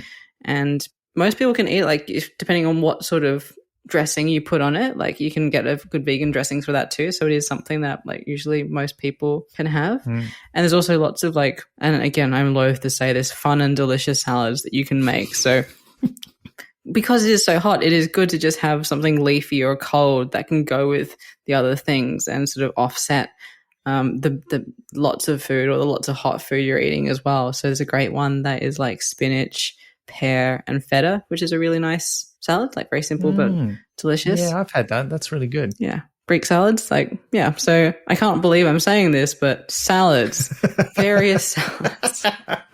Oh, a good salad is a wonder to behold. I'm now thinking I've had one before and I've never made one, but now I want to make one of those salads that's got dried cranberries in it for that little bit of sort of sweetness. And it feels quite Christmassy because cranberry sauce is a bit of a Christmas thing. So I think that would be nice. Zombie salad. Zombie salad. Linger salad. So I'm just naming cranberry songs. Oh. Now I'm with you. Okay. Yeah. Linger food. There we go. We got there. Hey, nice. Yeah. Okay. All right. That's great. I don't know that we can top that. Can we top that? I don't think I can. I think my brain has been like, nope, we've done it. We've done it. That's it. We're done. We've done it. I do want to ask you one question though. Do you have any fun Christmas traditions, like of your own, that you still do or that you used to do and you kind of miss now? I don't know if it's like a fun Christmas tradition. Like I did quite enjoy doing the round, like we have the same routine every year. Like we'd wake up, we would have breakfast, we'd do the presents, we'd go to a family friend's house for like the cold meat platter, hanging out, adults drinking wine thing. Then we'd go to another family friend's house for Christmas lunch and everyone would bring like a significant dish, like someone would bring the ham. Everyone would chip in to do something, so it's not just one person providing for everyone. So I quite liked that. But my favorite Christmas memory perhaps is the triumphant like giving of a gift without them realizing what it was. My dad had asked for a long like it's a telescopic thing for like fishing, like with a hook on the end, but not a dangerous hook, like just to grab stuff from far away. And gaff hook. Yeah, so like he's one of the people that like you ask him what he wants for Christmas and he's like, I will give you a very specific answer and you can get that thing if you like, but no pressure. And telescopic long hook thing, very obvious what it is when it's wrapped. And you sort of want him to have a surprise of, am I getting it or not? So while I bought it and while he was out, I rigged up a thing with rubber bands and paper clips to put it under the dining room table where we ate every night. And so for like 2 or 3 weeks, he'd be eating dinner over the top of his Christmas present. And I had just wrapped a note saying where to find it under the tree. And I was like, because I thought he was settled at 12, whatever. I was like, oh, do you reckon you'll be getting a fishing hook for I don't know, for Christmas? I don't know if we couldn't find it. It's been very difficult. Oh, no. So when he opened it, like the present under the tree that said, look under the dining table, and he found it, it was just, I think that's one of my favorite like success stories in my he probably cottoned on that he was getting it, but yeah, I don't think he knew he was eating over it the whole time. So it's not quite what you asked, but yeah, how about you? Do you have any favorite Christmas traditions? That is good though. I think it is a Christmas tradition to wrap presents so that someone cannot guess what is inside them. I think that is great, but I didn't. I used to look, one of my favorite ones, and this kind of alludes to Rob Wilkins' little introduction in this book actually, because we didn't mention this, but he writes in it that this book is dedicated to Terry's readers across the globe who waited patiently until December 25th each year to unwrap the latest Pratchett. And my brother was one of those people. I don't know that he waited patiently to unwrap it, but I used to get him the new Pratchett book for Christmas because I used to buy books for my whole family. That was the present that I would get for them, which was a challenge. Like, you know, my brother didn't read anything except Pratchett, so I just would buy him whatever the new one was. Was very helpful that he always wrote at least one book every year for a long time. And then I would find something for my mum who's not a big reader, but I would find something that spoke to her interests. And I think the greatest success I had there was Dawn French's memoir. She really loved that. So that was a big success. So yeah, I would buy books for everyone. I love doing that. Don't really do that anymore. And watching, when it was a thing, watching the Doctor Who Christmas special was a big one for me. Lifelong Doctor Who nerd. And it coming back, and not only coming back, but doing a big thing at Christmas every year. I was like, hey, this is great. And then they stopped doing them a few years ago. They started doing New Year's Eve specials instead, which I was like, that's not the same. No. This year there will be one again. Nice. Very exciting. And we'll get a new Doctor for Christmas. That's very exciting too. So I'm excited. It's going to be good. I think we've Christmased out, which is terrible because it's not even Christmas yet. But it will be. It will be soon. And look, I feel like we have a bit of a present for our listeners coming up, Liz. Would you agree? I feel like it's a present for us and our listeners because it's very exciting. It is very exciting. So we've previously mentioned on the podcast Tiffany Aching's Guide to Being a Witch. Big news in the Pratchett scene, but this is a new book. It's an in-universe book. It's a guide to witchcraft written by, in inverted commas, Tiffany Aching with annotations from several other characters. And it's written by Rhianna Pratchett and Gabrielle Kent. Who are our guests who we'll talk to about that book, Liz? Oh, it's actually just us again talking. Like, no, sorry, I'm just laughing at my own joke. Why not? Why not? Do it. As you might have guessed, it is Gabrielle and Rhianna are going to come onto our podcast and discuss their book, which is very exciting. And this is a special episode. Like, I think this won't be a normal episode for us where we discuss the book in great depth. We will do an episode about that book like that with another guest at some point. This is going to be more of an interview, and you may have heard Rhianna and Gabrielle recently on other podcasts. They were on The Truth Shall Make You Fret, and I think they're going to be on another one of the Pratchett podcasts as well, probably before you hear from us. But we would like you to send us your questions that you'd like us to put to them. Now, they mostly want to be talking about the new book, but, you know, we can also ask about their writing careers, about anything that seems vaguely on topic.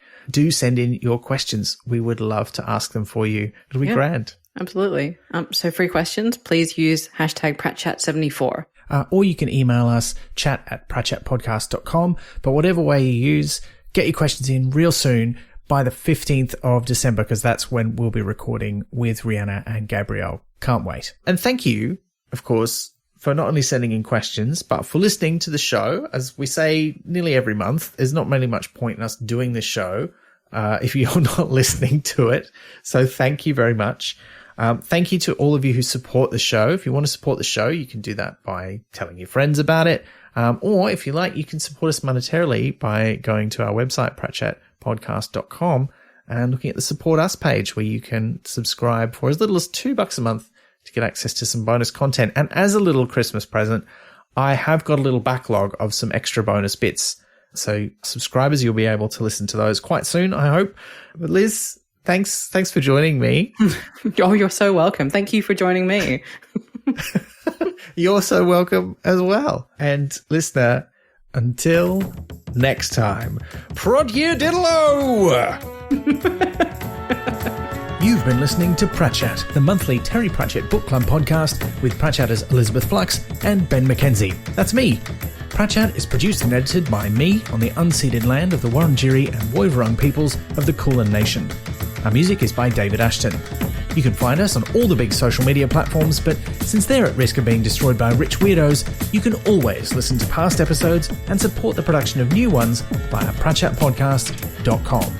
Join the conversation for this episode using the hashtag Pratchat73. Pratchat is brought to you by Splendid Chaps Productions. We make entertainment for your ears, like the Doctor Who podcast Splendid Chaps and time travel comedy series Night Terrace. To find out more, visit splendidchaps.com.